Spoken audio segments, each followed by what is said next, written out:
Fascist প্রতিরোধ হবে, কালো টাকা দূর হবে, এবং স্বতন্ত্র পদ্ধতিটা বলতে পারলেন না, স্বতন্ত্র নির্বাচন করতে হবে।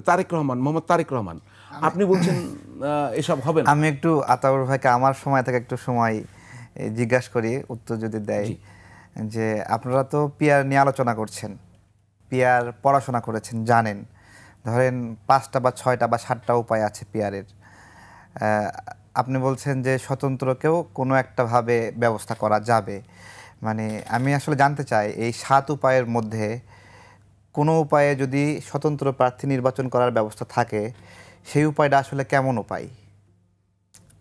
না, আমি প্রথমত বলছি যে যেহেতু পার্লামেন্ট একটা রাজনৈতিক প্রতিষ্ঠান, সেখানে স্বতন্ত্র ক্যান্ডিডেটের আসলে তেমন কোনো কাজ নেই।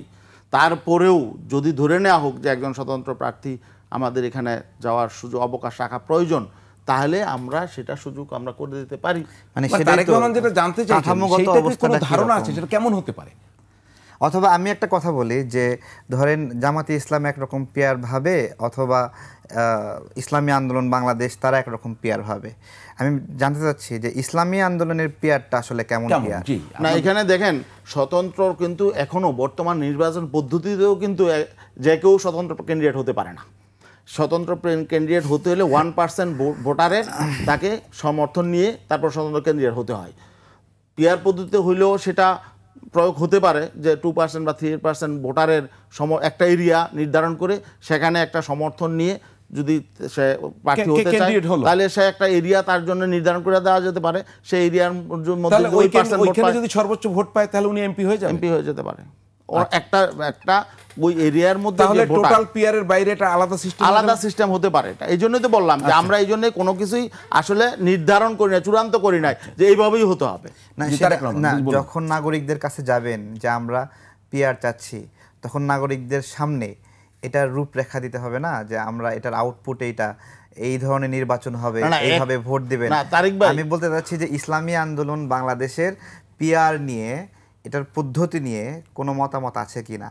এটা হতে পারে জামাত থেকে আলাদা, হতে পারে এটা অন্য দল থেকে আলাদা, বাট আপনাদের কোনো পলিসি আছে কিনা যেটা আপনারা স্টাডি করেছেন যে আমরা এক্স্যাক্টলি এরকম হইলে ভালো হয়? না, আমরা এখন মৌলিকভাবে টোটাল পিয়ার চাচ্ছি। তার মানে গোটা বাংলাদেশটাকেই একটা নির্বাচন এরিয়া মনে করে এখানে আমরা মনে করছি যে এখান থেকে যদি কেউ 1% ভোট পায় সে 1% পার্লামেন্টে মেম্বার পাবে। আমরা যে সহজে বোঝার জন্য আমরা এটাই চাচ্ছি।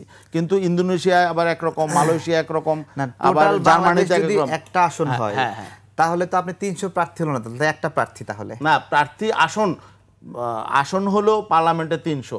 এই জন্য এই টোটাল বাংলাদেশটার ভোটটাকে 300 আসনে বিভক্ত। আচ্ছা, আমি বলি ধরেন আপনি গাজীপুর থেকে নির্বাচন করবেন, তারপরে আপনাদের প্রধান যিনি ফয়জুল্লাহ স্যার নাকি ফয়জুল স্যার, আচ্ছা রেজাউল করিম স্যার, তারা হলো বরিশাল থেকে একজন, আর একজন পিরোজপুর থেকে নির্বাচন করবে।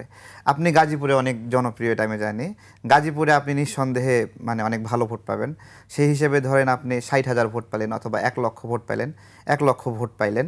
আর আপনার হলো রেজাউল করিম স্যার, উনি হলো তার আসনে 60,000 ভোট পাইল। তাহলে আমার এখন বিষয়, আপনাদের পিয়ারে এই যে আপনি 1 লক্ষ ভোট পাইলেন, কিন্তু রেজাউল করিম স্যার 60,000 ভোট পাইলো, এখন আপনার দল থেকে আপনাকে এমপি বানাবে নাকি রেজাউল করিম স্যারকে ভোট? না, এখানে তারেক ভাই বিষয়টা হলো আপনি যেই সেন্সিটা নিছেন, এখানে তো কোনো ব্যক্তিকে ভোট দিবে না, এখানে দলকে, প্রতীককে ভোট দিবে, তাই না? এবং দলীয় ভাবে এটা দুইটা পদ্ধতি, একটা হলো যে খোলা পদ্ধতি, উন্মুক্ত পদ্ধতি।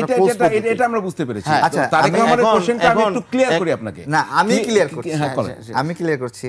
তার মানে আপনাদের দলে অপেক্ষাকৃত, আপনারা যে পিয়ার বলছেন সেই পিয়ারে অধিক ভোট পাওয়া ব্যক্তি এমপি হওয়ার ক্ষেত্রে ম্যান্ডেটরি না, আপনাদের দল যাকে চাইবে সে ম্যান্ডেটরি। তা তো অবশ্যই। তাহলে দেখেন, গণতান্ত্রিক উপায়ে আপনি গাজীপুরে বেশি ভোট পাইলেন, কিন্তু দলীয়ভাবে দলীয় সম্ভাবনা, দলীয় ক্ষমতা, প্রতিপত্ত, এইসব বিষয়ে রেজাউল করিম স্যার বেশি জনপ্রিয় বা তার প্রভাব বেশি। এখন সে চাইলে আপনাকে এমপি না কইরে সে নিজে এমপি হয়ে যাবে। এটাই তো গণতন্ত্রের পরিপূরক একটা ব্যবস্থা। এখানে এটা দলগুলো এই জন্য করবে না। দেখেন, না কেন করবে না সেটা না, আমি আগে প্রথম একটু বলি যে যদি এটা হয় তাহলে ধরেন আপনি বলছিলেন যে কালো টাকার প্রভাব এখানে থাকবে না, এখানে মাস্তানি থাকবে না, বা ভালো। কিন্তু ধরেন একটা দল আপনার মোট 5% ভোট পেল, 5% ভোটে পার্লামেন্টে সে আপনার 3-5-15টা আসন পাবে, ধরে নিলাম 15টা আসন পাবে, কিন্তু তার 300 আসনই তো ক্যান্ডিডেট ছিল। এখন সে এই 15 জন সিলেকশন করার কি পদ্ধতি হবে? এখানে যদি সে টাকার বিনিময় করে, এখানে যদি সে অর্থের বিনিময় করে, 15 জন কিভাবে থামাবে? আচ্ছা, টাকাও না, এখানে তো দলীয় ক্ষমতার ভিত্তিতে যদি করে, এখানে নির্বাচন হইয়া যাওয়ার পরে তো সিলেকশন করার কোনো সুযোগ নাই, না, বরং আগেই প্রার্থীদের লিস্ট নির্বাচন প্রার্থী তো কমিশন দিতে সিলেক্ট হবে। হয়েই আছে, কিন্তু হয়ে কে আছে। আপনার তো 300 আসনে আর পাস করলো না, কিন্তু যেটা তারেক রহমান বললো যে প্রার্থী তো সিলেক্ট হয়েই আছে, কিন্তু পাইলো 5টা আসন। এখন তার হিসেবে 5% ভোটে বা 1% ভোটেও সে তো পাবে 3টা আসন। তো 3টা আসনে তার 300 আসনই প্রার্থী ছিল, কিন্তু 3 জন কে হবে? সর্বোচ্চ বিভিন্ন জায়গায় ভোট যে 3 জন পেয়েছে সেই 3 জন না, কোনো ব্যক্তি তো ভোট পাবে না, ভোট তো পাবে দল এবং প্রতীক। অতএব ব্যক্তির প্রশ্নই এখানে আসে না।